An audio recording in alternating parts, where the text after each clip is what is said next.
mais quelle ambiance agréable. En plus, on a un double plaisir, les micros étaient fermés, Lily Juan, notre invitée, chantait par-dessus sa chanson et c'était tout à fait délicieux. Merci beaucoup Lily. Alors, ce titre, j'imagine, a une histoire. Madame Shanghai, Monsieur Paris. Qui est ce mystérieux Monsieur Paris avec cette voix suave? Qui est-il? Ça, c'est Nicolas Sauvé. C'est, Christophe va expliquer la relation. Alors, parce que oui, j'ai entendu ce nom tout à l'heure quand tu as introduit notre invité. Tu as tenu à remercier ce jeune homme. Alors, j'ai remercié son père, parce que c'est son père. Ah, d'accord, ok. De 25 ans, parce que Nicolas, c'est à peu près son âge. Moi, effectivement, je l'ai connu, enfin, je l'ai vu, avant de quitter Bordeaux, il y a pas loin de 20 ans. Oui. Donc, il était pas très haut, quoi. D'accord. En gros. Et dans les années 80, donc comme vous, Lily, j'imagine. Et il se trouve donc que aujourd'hui, Nicolas est le bassiste du groupe Dacha Mandala. D'accord.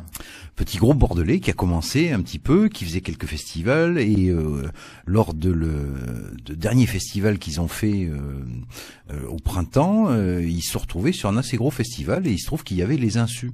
Alors les Insus, comme vous le savez sans doute, ce sont mais expliquez à nos auditeurs. Parce que les pas les survivants, mais disons ce sont les membres originels de Téléphone, mais sans Corinne. Voilà. La bassiste, qui elle est irrémédiablement fâchée, d'après ce que j'ai compris, donc ils refont une tournée et ils étaient dans le festival, donc ils sortent de scène, ils sont dans les loges, et on est content, il y avait 400 personnes qui étaient sur d'autres scènes et tout. Bon, c'est dommage parce qu'il y avait les Insus sur la grande scène, et on aurait pu récupérer plus de monde et tout à coup, toc toc toc, et qui c'est qui débarque? Rien d'autre que Louis Bertignac. Qui les a invités, donc le guitariste ex-Téléphone et donc Insu, et qui leur dit mais vous faites quoi l'été prochain? On a bien aimé ce que vous jouez et tout. Ça vous dirait de faire la première partie de notre concert au Stade de France? Oh on sait pas, faut qu'on appelle nos parents et on va demander. Et donc voilà. Votre groupe, maintenant je comprends mieux l'histoire, ça y est, donc votre groupe, ma chère Lily, alors est-ce qu'il s'appelle le Lily's Band ou le Lily's Jazz Band? C'est Lily's Band. Lily's Band. Oui. Et donc Nicolas Sauvé en fait partie, nous venons de l'écouter avec vous au vocal, Jean-Baptiste Mallet également, Jérémy Seigne qui lui est à la basse si je me trompe pas, non? Guitariste, pardon. Tout ce petit monde, vous les avez rencontrés comment? Dans le milieu du vin, à Bordeaux? Comment s'est passée la rencontre, Lily? Parce qu'il y avait une fois, je me souviens, c'est 2011, j'ai vendu un château et on fait des réunions pour inviter les journalistes, faire les conférences de presse. Donc le moment j'ai invité Monsieur Pierre Sauvé et donc quand on est fini les interviews, il me dit je sais que tu es chanteuse aussi, mon fils il est musicien aussi, est-ce que ça vous l'intéresse pour se rencontrer? Donc je me dis pourquoi pas, et finalement j'ai rencontré les trois, on fait un groupe, il s'appelle Lily's Band. C'est comme ça. Voilà. D'accord. Alors, en écoutant vos histoires, en vous écoutant nous raconter votre métier dans le vin, en vous écoutant chanter, en lisant un peu votre biographie, il y a quand même des mots qui reviennent, des espèces de tags, comme on dit maintenant. Il y a le raffinement qui est là, ne serait-ce que dans les arrangements, dans la musique. Moi, je le ressens très fort. Il y a également une notion d'épicurien. Là, c'est plus à vous regarder, à vous écouter. Vous nous avez présenté un peu votre livre, votre métier, etc. Vous vous sentez épicurienne, c'est-à-dire le plaisir de la vie, toujours savourer le plaisir de la vie et d'aller vers la nouveauté, d'aller vers les gens, d'aller vers des nouvelles aventures. C'est ça. Et parce qu'en Chine, on a beaucoup de travail, donc je sens que la vie est concentrée que pour faire une seule chose. Que travailler. Quand je vis en France, c'est mes amis français qui m'enseignent. Il faut profiter la vie. Et donc c'est ça, je commence à apprendre à boire du vin et pour apprendre à aller sortir, voir les concerts, faire mes musiques, faire des répétitions, écrire le livre et composer les chansons, faire tout ce que avant j'aime bien le faire, mais j'ai pas de temps le faire parce que quand même en France j'aime bien le système de travail que ici on a les week-ends week-end. En Chine, j'ai jamais aucun week-end quand je travaille. Et donc ici, j'ai beaucoup de temps pour moi-même, pour ma famille. Donc c'est ça que j'aime la France. J'ai la chance de rester ici pour faire beaucoup de choses. Oui. Ouais. Alors, on dit souvent en France, travailler sérieusement, oui, s'amuser sérieusement également, c'est très important. Alors un petit mot quand même sur votre qui vous êtes, parce que là à l'instant on vient d'écouter Madame Shanghai, Monsieur Paris. Vous n'êtes pas vraiment de Shanghai, vous êtes né à Chengdu, c'est bien ça? Chengdu, oui. Chengdu, pardonnez-moi, en 84. Votre style musical favori, c'est vraiment le jazz, c'est le rock, c'est le reggae, parce que j'ai entendu des consonances aussi un petit peu reggae. Vous avez un style musical assez large et il est difficile pour moi de mettre un mot, une catégorie. Au début, je fais le rock. Et après, j'ai un professeur qui fait des reggae. Donc, j'ai appris le reggae. Et après, je me dis, bon, quand même, c'est pas trop mon style. Mais et après, je cherche dans les shadows. Souvent, eux, ils font des concerts dans les shadows pendant les dégustations. Je me dis, oh, ça, j'ai trouvé un style de musique, ça me plaît. Et c'est le jazz. Ouais. Donc maintenant, je fais des concerts avec mes 17 musiciens. Vous êtes 17. Oui, on a 17. Ah oui, c'est vrai que j'ai vu sur YouTube, j'ai vu quelques répétitions et nous écouterons tout à l'heure une répétition parce que c'est vraiment haut niveau les répétitions. Vous êtes 17 en tout. Ouais, c'est ça. Waouh. Donc maintenant, je fais plus des concerts petits. J'aime bien garder mon image et aussi je suis très occupée. Si je fais quelque chose, je voudrais faire bien. Voilà. D'accord. Ça demande une certaine discipline, non, d'avoir comme ça plein d'activités différentes qui sont pas aux opposés, mais qui n'ont rien à voir. La musique et le vin, c'est quand on en fait ce métier de musicien, faut avoir une certaine discipline aussi, non? Discipline, je comprends pas ce mot, désolé, finalement.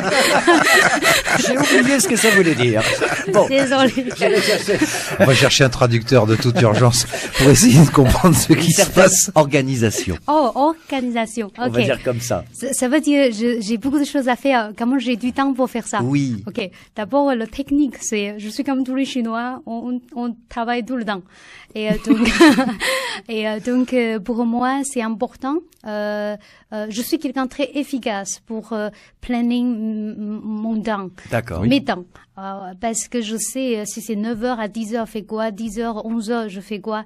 Je suis quelqu'un, si aujourd'hui je dois faire quelque chose, il faut que absolument aujourd'hui finir. Et donc, je suis quelqu'un très bien, je connais bien organiser le timing. D'accord. Voilà. Parce que pour vous, d'être sur scène et de chanter, c'est un travail? Plaisir.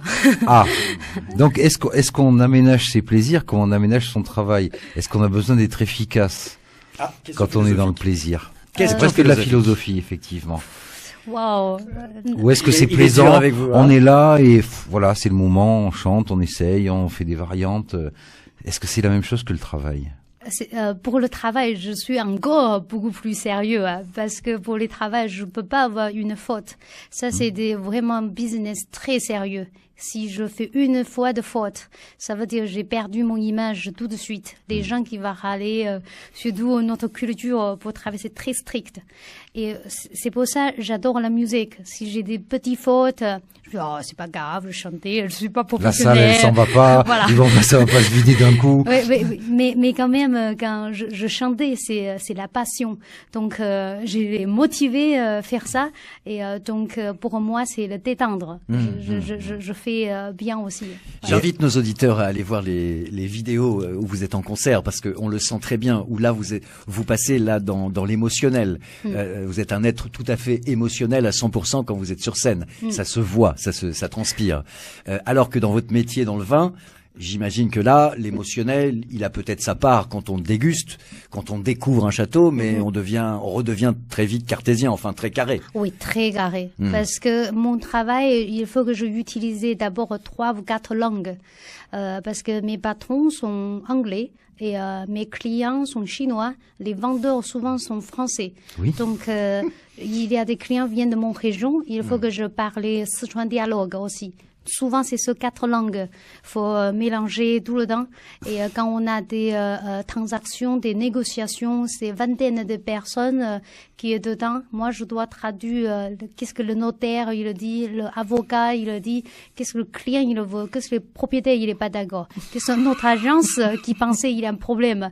Donc moi, je suis le bon pour expliquer tout. Je peux pas avoir une faute. Ah oui, Ouais. effectivement, oui, parce que là, on est effectivement, rappelons-le, sur des grands crus classés du Bordelais, donc ce sont pas des transactions à 10 000 €, si j'ai bien compris. Non, Minimum à partir de 2 millions d'euros. d'accord. En tout cas, ça impose le respect. Hein. C'est une sacrée discipline. Et en même temps, j'ai le sentiment, Christophe, dis-moi si tu as le même que moi, que tu es vraiment quelqu'un de léger. Tu es arrivé ici au studio tout à fait simplement, en souriant. Bonjour tout le monde, avec un sourire jusqu'aux oreilles. Tu es comme ça tout le temps. Ça fait partie de ton image de marque. Oui, c'est ça. Et même quand je fais les promotions de livres en Chine, j'ai rencontré tous les jours, j'ai rencontré minimum 5 ou 6 000 personnes. Les gens qui écrivent sur les réseaux sociaux, ils disent waouh, Lily, elle sourit. C'est moi. J'aime bien sourire parce que ça reprochait les gens.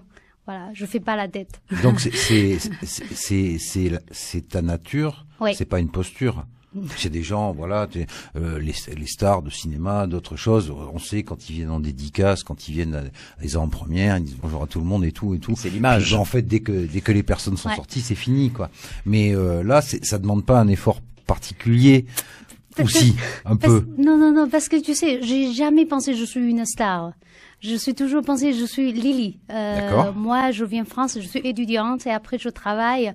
Et quand je fais tous les musiques, les concerts, c'est que j'aime bien les gens qui m'écoutent, partager le moment. Vraiment, je suis jamais pensé une seconde, je suis un star. D'accord. Mais je pense qu'il y a pas mal de gens chez nous qui aimeraient faire des tournées de dédicaces, effectivement, avec 5000 personnes par jour pendant 2 mois, quoi. Mais ceci dit, est-ce que c'est pas du coup ce qui a motivé le programme Trouver la prochaine Lily? Qu'est-ce que c'est? Ah oui, il faut ce que programme tu nous expliques ça. Trouver Ok. la prochaine Lily. Ok. Vas-y. Parce que d'abord, je parle un peu de ce livre. Ah, on Oui. le gardait pour tout à l'heure, mais si tu penses Ouais. qu'il vaut mieux en parler avant, on y Parce va. que c'est important. Ce livre, il est écrit par un écrivain, il s'appelle Da Bing. Et ce livre, il s'appelle 我不, je veux pas. Voilà. Je veux pas. Je veux pas. Et c'est son 5e livre. Il Oui. parle de mon histoire dedans. Et C'est toi sur la couverture? non. Non, d'accord. Et, C'est une petite fille chinoise, très sage, une jolie couverture, habillée en blanc et bleu. Et donc, je veux pas, c'est quoi? C'est 5 récits de vie, dont la tienne, de gens qui sont un petit peu rebellés, qui ont été voir ailleurs, qui n'ont pas fait ce qu'on leur a dit. c'est plutôt exprimer la génération comme nous, les jeunes. Oui. On est toujours. Non, Mais je le veux prends bien, pas. j'ai les cheveux blancs, mais je le prends bien quand Oui, on même. n'est pas concerné, Christophe. C'est même pas la peine de relever. Et donc c'est toujours dire que je veux pas, je voudrais faire des nouveaux trucs. Ouais, d'accord. Voilà. Refuser l'ordre ouais, établi, c'est ça. voir les choses avec ses yeux de jeune. C'est ça. Et parce que dans ce livre, Da Bing, il écrit mon histoire, comment il y a 10 ans je viens ici, comment je monter le niveau comme maintenant. Et parce que dedans, il a une promesse de moi. Je voudrais faire ça jusqu'à je suis mort. Et c'est que chaque année, je vais demander 1 ou 2 Chinois qui viennent en France passer 1 ou 2 semaines avec moi vivre en France. Je vais l'amener pour faire les cheval, pour aller sortir dans les bateaux, faire les hélicoptères, Dans faire les le villes golf. du Bordelais, C'est ça. de voir le monde ici. Voilà, et parce que aussi aller l'amener pour écouter les théâtres, Des concerts. les films, et même eux ils comprennent pas français, c'est l'ambiance. Bien sûr. Et donc c'est important laisser les Chinois qui connaissent il y a l'autre culture en France, parce que les gens que je sponsor, ce sont les Chinois, ils n'ont pas de moyens, parfois ils n'est jamais sorti de leur village. Oui. Et donc c'est vraiment il y a 10 ans, j'ai pas d'argent. Donc, je sais que pour les jeunes, on aime bien aller ailleurs, découvrir. Donc, maintenant, je commence à travailler. Je voudrais aider les autres. Et alors donc, les gens s'inscrivent, ils envoient Les quoi? jeunes. Ils envoient des CV, ils envoient une lettre en disant bonjour Lily. Ce n'est pas les gens, hein, ce sont de jeunes gens. De jeunes Jeunes. gens. Enfin, les personnes qui souhaitent participer à ce programme, ils envoient un CV, ils expliquent dans une lettre pourquoi ils ont envie de voir, et ils peuvent avoir à l'arrivée 10 jours de rêve, parce que tel que c'est décrit, entre balade en cheval au milieu des vignobles, remontée de la Garonne, survol de la dune du Pilat, du bassin d'Arcachon, ça paraît relativement sympa quand même comme vacances à passer. Mais parce que c'est pas que ça. Ça, c'est le côté où on voit, waouh, c'est bien. Ouais. Mais il y a l'autre fois aussi, c'est que je voudrais encourager les gens. Regarde, il y a 10 ans, je suis comme vous. Et si on est étudié bien, on travaille bien, on peut jusqu'à ce niveau. C'est très chinois, ça. C'est courager si on travaille dur. D'où ça t'est venu cette idée? C'est quelque chose. Toi, tu as eu quelqu'un qui t'a aidé à un moment? C'est que le moment, l'écrivain qui m'a parlé, et c'est moi, je lui dis, qu'est-ce que tu penses mon idée? Est-ce que tu peux m'aider à écrire dans ton livre? Et parce qu'il dit, mon livre quand même. Après, il y a beaucoup de gens qui va regarder, parce que ce livre maintenant c'est vendu 3 millions d'exemplaires en Chine. Joli coup. Un petit succès d'édition, nous dirons.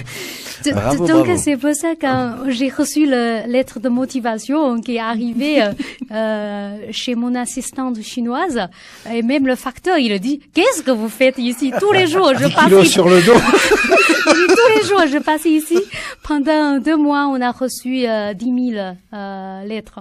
10 000 lettres. Il va falloir que tu sélectionnes. Oh my God, c'est vraiment que parce qu'il y a vingtaine de gens qui nous aident sélectés jusqu'à après il y a au début c'est à peu près 10 000 et après c'est 5 000, 1000, D'accord. 500.